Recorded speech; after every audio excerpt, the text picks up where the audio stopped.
As you travel some of Colombia's worst roads, you feel the layers of society fall away. You pass your last hospital, your last school, your last military checkpoint.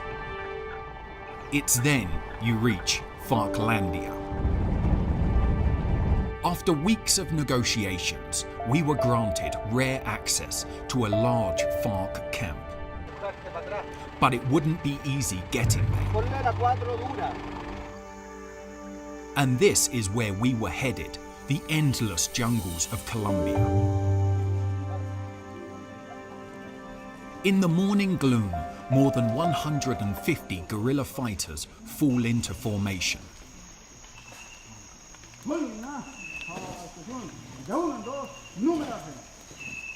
Hidden away in the rainforests, this is a guerrilla camp of the Revolutionary Armed Forces of Colombia, the biggest rebel army in the Americas and the world's longest-running insurgency. This is the FARC's Eastern Bloc, the largest and best organized of the FARC's 7 fighting blocs.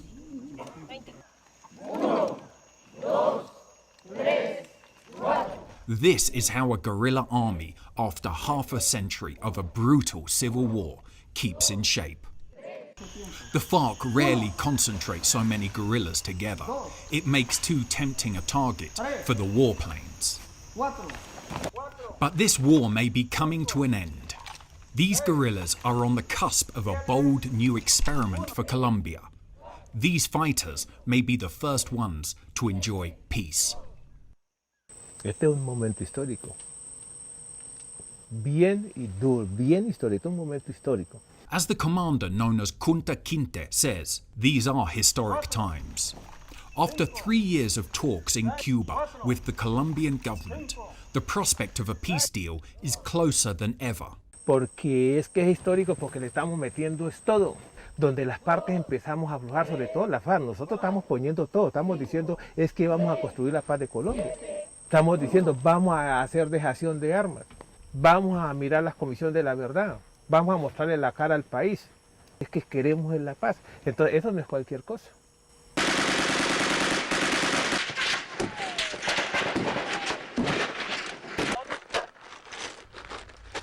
For the past half-century, the FARC has been fighting for the violent overthrow of the Colombian state. The resulting civil war became a vortex of violence as the FARC battled the army and far-right paramilitaries. Over the course of the conflict, 220,000 people have been killed, more than 5 million people displaced, and 50,000 people disappeared. The conflict would also make Colombia for a time the world's kidnap capital, thanks to the FARC's abductions. But in 2012, both parties came together to start peace talks. President Juan Manuel Santos has said the talks should end with a final accord signed in early spring of 2016. Hunted by the Colombian army with the help of America's CIA, the FARC rarely grant such access to their camps. We came to see how the guerrillas live and how they feel as the chance for peace dangles in front of them. And this camp is a good indicator of where the FARC stands. Preparing for life beyond the civil war if the negotiations are successful, but if the talks fail, ready for war. Camaradas, buenos días. Buenos días. A la voz detrás del himno de las FARC. 1, 2, 3. Guerrilleros de las FARC, con el pueblo a triunfar, por la patria, la tierra y el pan. It's a standing order that guerrillas sing their anthem once a day. It's this kind of discipline that has kept the FARC a fighting force since 1964. In a region once overwhelmed by guerrilla groups, the FARC is the last major rebel army standing in the Americas. El recreo. Morrocoy. In these daily meetings, the FARC report on soldiers' movements near the camp. As part of the ongoing peace talks, the FARC has declared a unilateral ceasefire. This has helped bring down the number of deaths in the conflict to their lowest levels in decades. Yet clashes still occur when soldiers find guerrillas. In the morning meeting, the guerrillas share news they've heard. It's an irony that a group that has come to live so deep in the jungles has such a voracious appetite for news from the rest of the world. Con 20 aviones bombarderos bombardearon un puesto de mando del Estado Islámico. Their only constant source of news comes from the radio. Que hacían una radiografía de la realidad nacional. It's time for class. Today, the FARC commander known as Federico Nariño explains the FARC's future. Like other guerrillas, he only gave his wartime alias. Pues nos vamos a convertir en un movimiento político. Es decir, vamos a dejar de hacer política por la vía de las armas. La vamos a hacer en la plaza pública. La vamos a hacer por la vía no violenta. Porque el objetivo de nosotros es y sigue siendo la toma del poder para el pueblo. In the past, in these daily meetings, they would discuss military strategy. They would teach war. But now, as negotiations with the government advance, they're teaching a new generation of guerrillas how to live in peace. The FARC says it is holding these peace classes every day, teaching politics, geography, mathematics, a new set of skills for a Colombia in peace. This addresses a widespread fear that following the peace process, thousands of unemployed fighters could turn to the drug business or become killers for hire, as happened in previous Colombian peace deals. Federico says the FARC will remain united. No, porque nosotros somos una organización política. Es decir, nosotros lo que hacemos es seguir siendo lo que somos, un partido político, pero ya no con armas, ya un partido político sin armas. Entonces, como somos un partido político, pues seguimos organizados como partido político. Obedecemos a unos lineamientos de tipo político, ideológico. Entonces vamos a seguir organizados en células, vamos a seguir militando. Entonces ya no va a ser vaya a buscar un objetivo militar para golpear, vaya a buscar una patrulla para golpear, sino vaya haga una reunión, vaya a una asamblea con la comunidad de tal vereda, con la comunidad de tal municipio, vaya finca a finca, reparta estos volantes, hable con la comunidad, explíquele la necesidad de hacer un puente, explique la necesidad de hacer una carretera, explique la necesidad de construir un centro de salud, explique la necesidad de que vote por nosotros en las próximas elecciones. Commander Byron says the government is talking peace with them because it is clear that there can be no military solution to the conflict. Lo que ha cambiado es en primer lugar que el Estado tiene que darse cuenta que la guerrilla es inderrotable. Entonces ellos vienen dándose cuenta seguramente de eso, porque invirtieron en los últimos gobiernos de Uribe, es decir, desde el Plan Colombia, 8 años de Uribe, 4 años de Santos, intentando aniquilar al movimiento insurgente, y no ha sido posible. While the guerrillas have not been exterminated, they have taken a beating in the past decade. In 1 year alone, the FARC lost 2 of its highest commanders and its founding leader, Tiro Fijo, or in English, Sure Shot. The next leader of the FARC would last 3 years before the military killed him. Hundreds of others have been killed by aerial bombardments, destroying camps, just like this one, with help from the CIA. Pero lo que le da más tristeza aún es mirar a los camaradas, los guerrilleros bombardeados. Si usted mirara un bombardeo en un campamento bombardeado en un lugar, eso queda inerte. Eso queda inerte la vegetación. Queda todo acarbonizado, mejor dicho. Networks of trenches run through the camp, and it's an order that every guerrilla must build a personal trench by their bed. The guerrillas have suffered so many aerial bombardments at night that they've installed these cords throughout the whole camp. With this, if there is an attack, the guerrillas, by touch alone and not turning on any torches, can find their way to any trenches or any exit. They even have bunkers in their camp so they can read at night and not have the lights attract the planes. Bueno, entonces este es lo que nosotros normalmente llamamos búnker. Esto se hace con el fin de evitar la luz, y entonces lo construimos para estudiar de noche.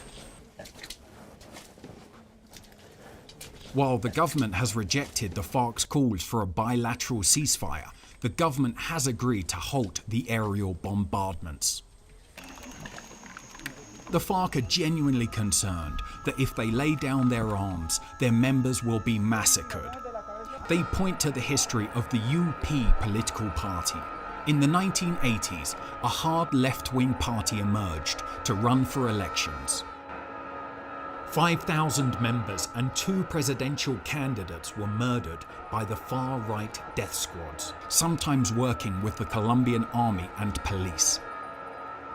The FARC demand guarantees that history won't repeat itself in 2016.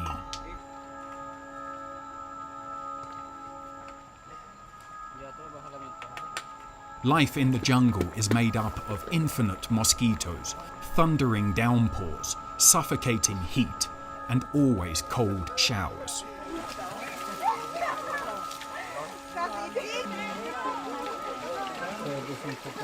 Si en este momento pudiéramos estar hablando en una oficina con aire acondicionado, bien tinto al lado, todo bien sabroso, pues sería mejor que estar aquí sentado en esta butaca aquí, matando zancudos aquí, matando zancudos allá. Nosotros estamos aquí porque es una necesidad, te digo una necesidad, porque tenemos una conciencia política. Kunta Kinte is a veteran of the FARC, spending nearly 30 years in the group. Like many others we talked to, he joined because of the misery he saw in the countryside. Mira uno mucha injusticia, sobre todo por la parte gobernante. Los niños no pueden estudiar, no se consigue trabajo, mucho, digamos, mira uno mucha irresponsabilidad a nivel del gobierno. Y que los ricos cada vez más ricos, los pobres más pobres. Entonces uno, en el arrebato de la juventud, dice, no, me voy para la FARC, vamos a luchar, vamos a cambiar esta vaina. Since then, he's been in some of the biggest battles of the Civil War. One of the biggest challenges will be the FARC's re-engagement with the rest of Colombian society. Much of Colombia sees the FARC as a terrorist organization, heavily involved in drug trafficking and prolific users of child soldiers. Many are expecting the FARC to apologize for their actions in the war, including brutal killings. The commander known as Byron says the FARC will say sorry, up to a point. Las acciones de la guerrilla han creado algunas dificultades y nosotros estamos dispuestos a hablar con estas víctimas. Lo hemos hecho. But the FARC remain defiant that much of the criticism against them is propaganda. Human rights organizations have accused guerrilla groups of recruiting hundreds, if not thousands, of children over the years to fight in their ranks. Children have reportedly been forcibly recruited from their homes, armed with an AK-47 and sent to war. But the FARC say that all those who join the group do so voluntarily. Why does the FARC use child soldiers? Hasta hace un tiempo ingresábamos, la edad mínima para el ingreso en la guerrilla eran los 15 años. Entonces ingresó cualquier cantidad de gente, de 15 años en adelante. Y algunos menores de 15 años llegaron a las filas como refugiados. Es decir, niños, muchachos que les mataron toda la familia a los paramilitares. El ejército les quemó sus casas, quedaron solos. No podemos dejarlos abandonados a la suerte. Alguna cosa hay que hacer con los muchachos. According to international standards, no child younger than 18 should be in an armed group. A popular belief about the FARC is that it has lost its way as it got further into drug trafficking. The areas where the FARC has a strong presence are often riddled with coca crops. A number of FARC members have been extradited and convicted in the US for drug trafficking. Yet the FARC insists that it is not involved in the business. The FARC says its only contact with cocaine is through so-called taxes, 10% extortion on those traffickers who buy the coca leaves in their zones of control. Nosotros hacemos presencia en las regiones donde hay cultivos. Si en una región hay ganado, pues esa región vive el ganado, entonces se cobra el impuesto sobre el ganado. Si en esa región hay palma africana, pues entonces se cobra el impuesto sobre la palma africana. Si en una región se siembra coca, pues se cobra el impuesto sobre la coca. Es un impuesto que se cobra. Nosotros de ahí para adelante no comercializamos absolutamente con nada. Pero usted lo llama eso un impuesto, ellos dirían extorsión, ¿no?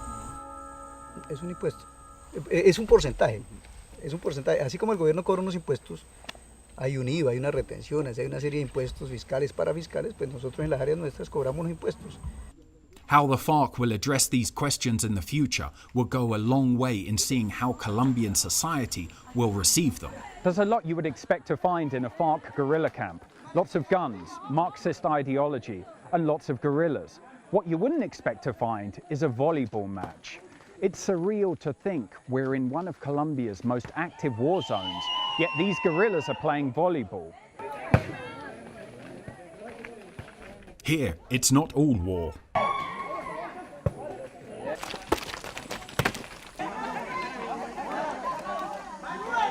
Over the half-century of war, the FARC has built their own parallel world, even down to creating their own dental practices in the middle of the jungle. It's impossible to miss how many women make up the FARC's ranks. The FARC claim that 40% of their fighters are female and share all jobs equally with the men, from cooking and cleaning to front-line fighting.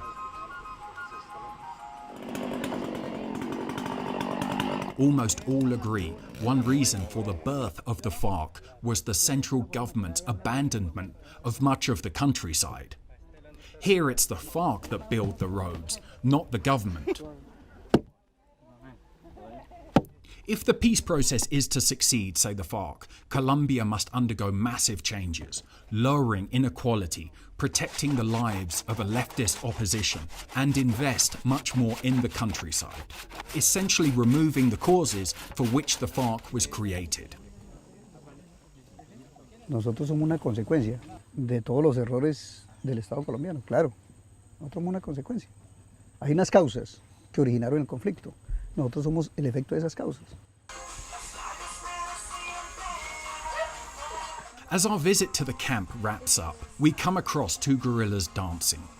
She's been teaching him how to dance for 2 weeks ahead of a cultural event the guerrillas will put on for their fellow rebels. Those in the FARC say that the peace process has changed the organization, allowing it to emerge from the jungle and engage with Colombia and the world. The guerrilla known as Manuel Bolivar says that at the height of the war, there was little time for education, culture, or dancing. Un cambio grandísimo. Vamos dando un salto muy diferente en cuanto a nuestra formación política, ideológica, cultural, educativa. Y esa es la gran transformación que estamos dando en este momento. Estamos abriéndonos un poco más al mundo porque estamos cambiando mucho. Every guerrilla we spoke to was optimistic that a peace deal would be achieved. And yet, the level of mistrust in the government is a warning sign that things could derail at any moment. Es difícil confiar.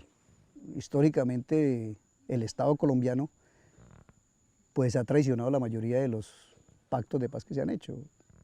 After the last peace talks collapsed in 2002, violence skyrocketed across the country as guerrillas and the military returned to war.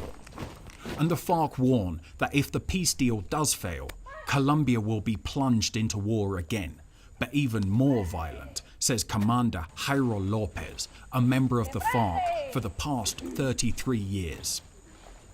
Porque la guerra la hemos venido librando es acá en la selva, donde nadie se va a enterar, o nadie se ha enterado, o si se entera muy poco.